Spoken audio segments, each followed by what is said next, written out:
नमस्कार विद्यार्थी मित्रों, दी HB कापड़िया न्यू हाईस्कूल द्वारा ऑनलाइन टीचिंग में हूँ महेश पटेल आप सौने आवकारू छूँ। धोरण 11 विषय इतिहास प्रकरण 4 वैदिक धर्म और संस्कृति भाग 2 अंतर्गत આપણે અભ્યાસ કરી રહ્યા હતા, જેના સંદર્ભમાં અગાઉ આપણે 2 વિડીયો લેસન્સ જોઈ ગયા હતા। આજના આ લેસન્સમાં 6 દર્શનો પૈકી સાંખ્ય દર્શનનો અભ્યાસ કરી ચૂક્યા હતા। આગળ જોઈએ योग दर्शन। योग दर्शन જે 6 દર્શનો પૈકીનું એક મહત્વનું દર્શન છે। योग એ ભારતીયોની આધ્યાત્મિક માર્ગની સર્વશ્રેષ્ઠ સંપત્તિ છે। એટલે આધ્યાત્મિક એટલે ધાર્મિક માર્ગ, અને ધાર્મિક માર્ગ માટે योग મહત્વનો બને છે। દરેક દર્શનશાસ્ત્રો યોગની પ્રક્રિયાને મોક્ષનું મુખ્ય સાધન ગણાવે છે। એટલે મોક્ષની પ્રાપ્તિ માટે યોગ આવશ્યક છે એમ કહી શકાય। યોગ દર્શનમાં ચિત્તવૃત્તિના નિરોધનો યોગ કયો છે। ચિત્ત એટલે હૃદય મનને એકાગ્ર કરવાની બાબતનો અહીંયા સ્વીકાર થયો છે। મહર્ષિ પતંજલિનું યોગ સૂત્ર योग दर्शन माटेनो प्रथम ग्रंथ है। એટલે योग सूत्र ग्रंथना रचिता महर्षि पतंजलि है। सत्यने पामवा माटेना वहेवारू मार्ग पर आ दर्शन विचार करे छे। आ दर्शननी अंदर एटले के योग दर्शन में जीव जगत अने ईश्वर माटे कोई तात्विक विचारधारा नहीं, पण शरीर मन ने एकाग्र करी ईश्वर साथे तादात्म्य स्थापित करवानी वात छे। એટલે જીવ જગત ઈશ્વર માટે કોઈ તાત્વિક વિચારધારા નથી, એટલે કે એના સંદર્ભમાં કોઈ ચર્ચા આ યોગ દર્શનમાં જોવા મળતી નથી। પતંજલિએ તપ, સ્વાધ્યાય, ઈશ્વર પ્રણિધાન, પ્રણિધાનનો અર્થ થાય શરણાગતિ સ્વીકારવી, એટલે ઈશ્વરની સમીપ શરણાગતિ સ્વીકારવી, આ ત્રણેયને યોગના સાધન કહે છે। પતંજલિએ કઈ બાબતોને યોગના સાધન કહે છે? તો એમાં એક આવશે તપ, બીજું સ્વાધ્યાય અને ત્રીજું ઈશ્વર પ્રણિધાન। ઈશ્વર પ્રણિધાન એટલે શરણાગતિ। આ સિવાય યોગ દર્શનની અંદર 8 અંગ છે, એટલે જ આપણે એને અષ્ટાંગ યોગ તરીકે ઓળખીએ છીએ। 8 અંગ કયા છે? તો એમાં યમ, નિયમ, આસન, યમ, નિયમ, આસન, પ્રાણાયામ, પ્રત્યાહાર, ધારણા, ધ્યાન અને છેલ્લે સમાધિ। તો આ 8 અંગોથી મોક્ષની પ્રાપ્તિ થઈ શકે છે। એમાં છેલ્લું અંગ સમાધિની અવસ્થા એ મોક્ષની પ્રાપ્તિ છે। આગળ જોઈએ યોગ દર્શનમાં કે योग द्वारा मानवी चित्तने એટલે કે ચિત્ત વૃત્તિને સ્થિર કરી આત્મ પ્રકાશ કે જ્ઞાન મેળવી શકે છે। એટલે આપણે અભ્યાસ કરતા હોય, જો ચિત્ત સ્થિર ન હોય તો વાંચન થતું હોય પણ મન બીજે ક્યાંક ભટકતું હોય। જો મન સ્થિર થાય તો વાંચેલું બધું યાદ રહી શકે। એટલે અહીંયા ચિત્ત વૃત્તિને, મનને સ્થિર કરવાનું, અને મનને સ્થિર કર્યા પછી ચિંતન કરો તો એનાથી આત્મપ્રકાશ કે જ્ઞાન પ્રાપ્ત થઈ શકે છે। એટલે યોગની અંદર સૌથી મહત્વની બાબત ચિત્તવૃત્તિને સ્થિર કરવી, મનને સ્થિર કરવું। આ અષ્ટાંગ યોગમાં પ્રથમ 5 બહિર્રંગ સાથે સંકળાયેલા છે। પ્રથમ 5 એટલે કઈ બાબતો? કે જે અષ્ટાંગ યોગના 8 અંગ છે, એ 8 અંગની અંદર યમ, નિયમ, આસન, પ્રાણાયામ, પ્રત્યાહાર એ શરીર સાથે જોડાયેલા છે। એટલે શરીરના બહિરંગ સાધનો કહી શકાય। જ્યારે અંતરંગ સાધનો કયા છે? તો પછીના 3 એટલે કે છેલ્લે 3 એ અંતરંગ સાધનો છે, કે જેમાં ધારણા, ધ્યાન અને સમાધિ આવે, કે જે અષ્ટાંગ યોગની અંદર અંતરંગ સાધનો તરીકે આપણે એને ઓળખી શકીએ છીએ। તો આ રીતે અષ્ટાંગ યોગનું અંતિમ સાધન સમાધિ, જે યોગની સર્વશ્રેષ્ઠ સર્વોત્કૃષ્ટ અવસ્થા છે, કારણ કે આ અવસ્થાએ વ્યક્તિ પહોંચી જાય એટલે એ મોક્ષને પામી જાય છે. એટલે આ જ અવસ્થાની અંદર યોગ કરનાર એટલે એને ધ્યાતા કહી શકાય, અને એનું ધ્યેય શું હોય કામ કરનારનું, તો એને મોક્ષ મેળવ્યો છે. એટલે ધ્યાતા અને ધ્યેય એકરૂપ બની જાય છે. ધ્યાતા અને ધ્યેય એકરૂપ બની જાય એને જ સમાધિની અવસ્થા કહેવાય, અને એનાથી જ મોક્ષની પ્રાપ્તિ થઈ શકે છે એવું યોગ દર્શનની અંદર કહેવાયું છે. આ યોગની ઉપયોગિતા માત્ર સૈદ્ધાંતિક જ નથી, તે વ્યવહારિક પણ છે. એટલે માત્ર મોક્ષને જ પ્રાપ્ત કરવા માટે યોગ જરૂરી છે એવું નહીં, શરીર મનની શુદ્ધિ માટે પણ યોગ મહત્ત્વના છે. એટલે વ્યવહારિક પણ છે, જેના દ્વારા માનવી શરીર, હૃદય અને ચિત્તને એકાગ્ર કરી મોક્ષની પ્રાપ્તિ કરી શકે છે. અહીંયા 3 બાબતોની એકાગ્રતા આવે છે: શરીર, હૃદય અને ચિત્ત. આ 3ની એકાગ્રતા થાય અને એનાથી મોક્ષની પ્રાપ્તિ થાય છે.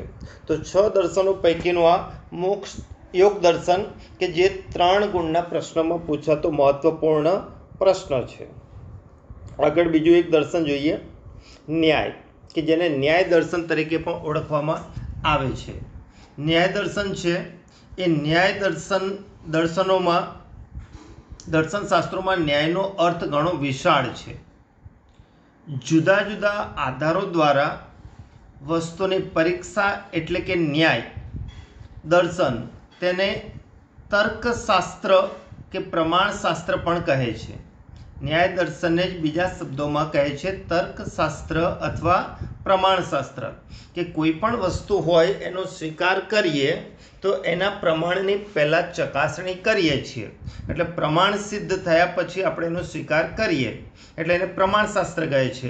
અથવા ઘણી વસ્તુની અંદર સ્વીકાર કરતાં પહેલાં આપણા તર્ક ઉદ્ભવતા હોય છે અને પછી સ્વીકાર કરતા હોઈએ છીએ, એટલે એને તર્કશાસ્ત્ર પણ કહેવામાં આવે છે. શા માટે આવું કહેવાય? કારણ કે ન્યાય દર્શનના મુખ્ય ઉદ્દેશ યથાર્થ જ્ઞાન મેળવવાનો છે. યથાર્થ જ્ઞાન મેળવવા માટે ન્યાય દર્શનનો અભ્યાસ જરૂરી છે. ન્યાય જ્ઞાનને પ્રકાશરૂપ અને શબ્દને પ્રમાણરૂપ માને છે. ન્યાય જ્ઞાનને પ્રકાશરૂપ અને શબ્દને પ્રમાણરૂપ માને છે. એટલે આ દર્શન પ્રમાણે આત્મા, શરીર, મન ઇન્દ્રિયોથી પર છે. જ્યારે આત્મા, શરીર અને મન ઇન્દ્રિયોથી પર છે એને કારણે જ્ઞાન આપણે પ્રાપ્ત કરી શકીએ, અને જ્ઞાન પ્રાપ્તિ માટે જે શબ્દો છે એ શબ્દો પ્રમાણરૂપ બને, કારણ કે જે શબ્દ ઉચ્ચારણ હોય એ જ આપણી વ્યવહારિકતાનું પ્રમાણ બનતા હોય છે. આમાં એટલે કે ન્યાય દર્શનમાં માનવ જીવનનું અંતિમ લક્ષ્ય મોક્ષને ગણ્યું છે. આમ જોઈએ તો 6 દર્શનોમાં અંતિમ લક્ષ્ય મોક્ષ છે, અને મોક્ષને પ્રાપ્ત કરવા માટે અલગ અલગ વિદ્વાનોએ આ પોતાના દર્શનો રજૂ કર્યા, જેને 6 દર્શનો તરીકે આપણે ઓળખીએ છીએ. અને 6 દર્શનોમાં અંતિમ લક્ષ્યાંક મોક્ષને જ પ્રાપ્ત કરવાની વાત છે, પણ મોક્ષને પ્રાપ્ત કરવા માટે રસ્તા અલગ અલગ બતાવ્યા છે.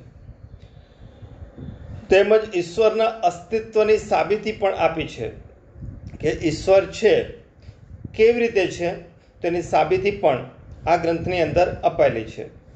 અન્ય દર્શનની જેમ ન્યાય પણ યથાર્થ જ્ઞાન વડે મોક્ષ કઈ રીતે મળે એ બાબતને સમજાવે છે. એટલે મોક્ષ પ્રાપ્તિ માટે ન્યાય દર્શન મહત્ત્વનું છે, પણ મોક્ષ મેળવવા માટે પતંજલિએ અષ્ટાંગ યોગના માર્ગ દર્શાવ્યા. જ્યારે અહીંયા ન્યાય દર્શનની અંદર અલગ તર્કશાસ્ત્ર અને પ્રમાણશાસ્ત્ર એટલે કે ન્યાય આધારિત મોક્ષને પ્રાપ્ત કરી શકાય એવો નવો રસ્તો બતાવ્યો. હવે જોઈએ આગળ બીજું એક શાસ્ત્ર, જેને કહીએ છીએ વૈશેષિક દર્શન. મહર્ષિ કણાદ રચિત હતું આ ગ્રંથ વૈશેષિક સૂત્ર. મહર્ષિ કણાદ રચિત વૈશેષિક સૂત્રમાં વિદ્વાનોના મતે 317 સૂત્રો આ ગ્રંથમાં અપાયેલા છે. કેટલા સૂત્રો? 317 સૂત્રો અપાયેલા છે. સૂત્ર એટલે શું? સૂત્ર કેમ કે પહેલાંના સમયમાં પ્રિન્ટ મીડિયા ન હતું, એટલે પ્રિન્ટિંગ પ્રેસ પણ નહોતા, એટલે ગ્રંથોની રચના કરી શકાય. એટલે એવા સૂત્રોની રચના કરવામાં આવતી કે જે સૂત્રોમાં શબ્દો ઓછા અને માહિતી વધુમાં વધુ હોય એને સૂત્ર તરીકે ઓળખવામાં આવતા હતા. જેમ કે અહીંયા ભરત મુનિએ નાટ્યશાસ્ત્ર ગ્રંથની અંદર એક સૂત્ર આપ્યું છે. સૂત્ર કેવું હોય એનો ખ્યાલ આપવા માટે અહીંયા આપણે જોઈએ તો એ સૂત્ર હતું વિભાવા, નુભાવા, વ્યભિચારી, સંયોગ, રસ નિષ્પત્તિ. આ ભરત મુનિ રચિત એક સૂત્ર હતું. આ સૂત્ર સળંગ હતું, અહીંયા શબ્દો છૂટા ના પડે, પણ એમાં એવું કહેવા માગતા હતા કે વિભાવ, અનુભાવ અને વ્યભિચાર આ ત્રણ બાબતનો સંયોગ થાય એટલે રસની ઉત્પત્તિ થાય. રસ એટલે કરુણ રસ, વીર રસ, રુદ્ર રસ, બીભત્સ રસ. આ રસની ઉત્પત્તિ થાય એવું અહીંયા કહ્યું છે. તો આ રીતે સૂત્ર કોને કહેવાય કે જેમાં ઓછામાં ઓછા શબ્દોમાં વધુમાં વધુ માહિતી આપે એને સૂત્ર કહેવાય. આ દર્શન ભૌતિક જગતને સત્ય માની તેના સ્વરૂપને વિસ્તારપૂર્વક વિચાર કરે છે. ભૌતિક જગત એટલે સુખ સુવિધાઓ આજના સમયની કે જેનો વિસ્તારપૂર્વક વિચાર કરે છે. જુદા જુદા 7 પદાર્થો દ્વારા આ ભૌતિક અને અભૌતિક સૃષ્ટિનું સર્જન થયેલું છે એવું વૈશેષિક દર્શન માને છે. ન્યાય અને વૈશેષિક બંને દર્શન એટલે કે ન્યાય દર્શન અને વૈશેષિક દર્શન સૃષ્ટિ અને ઈશ્વરનો સ્વીકાર કરે છે, જ્યારે યોગ દર્શનમાં આવું નથી. આ બંને દર્શન સૃષ્ટિ પણ છે, સૃષ્ટિના રચિતા ઈશ્વર પણ છે, એનો સ્વીકાર ન્યાય અને વૈશેષિક દર્શનમાં જોવા મળે છે. ટૂંકમાં એવું કહી શકીએ કે બંને દર્શન ન્યાય અને વૈશેષિક બંને મળી કે બંનેને જાણીને સંપૂર્ણ દર્શન સમજી શકાય અથવા જાણી શકાય છે. વૈશેષિકોની માન્યતા ન્યાય દર્શન જેવી છે. કદાચ તેથી જ બંને માટે એક શબ્દ પ્રયોગ કરવામાં આવે છે, ન્યાય વૈશેષિક, કારણ કે બંને ભેગો મળીને અર્થ થયો. આનું નામ આ પ્રકારે અપાયું. આ દર્શનના અનુયાયીઓ સંપૂર્ણ સાદું જીવન જીવતા હતા. આગળનું એક દર્શન જોઈ લઈએ, પૂર્વ મીમાંસા દર્શન. હવે આ દર્શનના રચિતા મહર્ષિ જૈમિની હતા. એટલે મહર્ષિ જૈમિની રચિત જૈમિની સૂત્ર એ મીમાંસા દર્શનનો મૂળ ગ્રંથ છે. અહીં કર્મને મહત્ત્વ આપવામાં આવ્યું છે અને કર્મ થકી મોક્ષની પ્રાપ્તિની વાત કરી છે. વૈદિક સાહિત્યમાં દર્શાવેલ યજ્ઞવિધિ કર્મકાંડ છે, તેની હિમાયત આ દર્શન કરે છે. કારણ કે યજ્ઞ કરવો, કર્મ કરવું એ કર્મની બાબત છે, કારણ કે અહીંયા કર્મને પ્રાધાન્ય આપે છે આ દર્શન. એટલે અહીંયા યજ્ઞવિધિ અને કર્મકાંડને હિમાયત કરે છે, મહત્ત્વ આપે છે. તેથી જ તેને પૂર્વ મીમાંસા કહેવામાં આવે છે.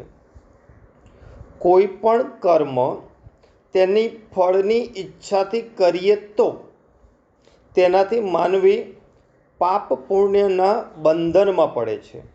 એટલે કર્મ કરો પણ કર્મની પાછળ ફળની અપેક્ષા રખાય નહીં.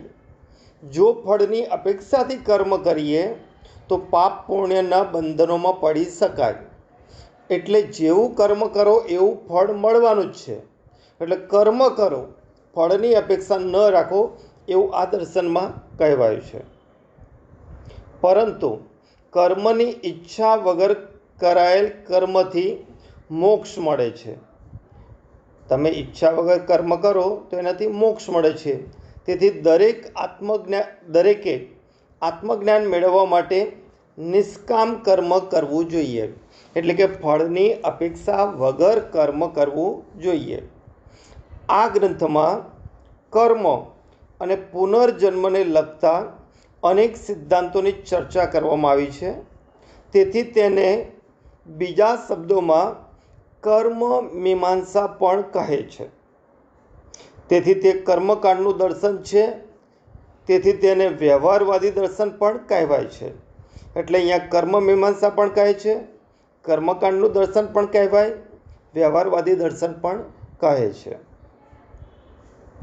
કર્મ અને પુનર્જન્મને લગતો શક્તિ અને અપૂર્વ સિદ્ધાંત પૂર્વ મીમાંસાએ આપ્યો છે. બે સિદ્ધાંત આપ્યા, શક્તિ અને અપૂર્વ. હવે અહીંયા સુધીના આપણે ચાલી ગયેલા દર્શનોમાં યોગ દર્શન, ન્યાય, વૈશેષિક અને પૂર્વ મીમાંસા, આ ચારેય દર્શન શાસ્ત્રો ટૂંક નોંધની અંદર પૂછી શકાય અલગ અલગથી.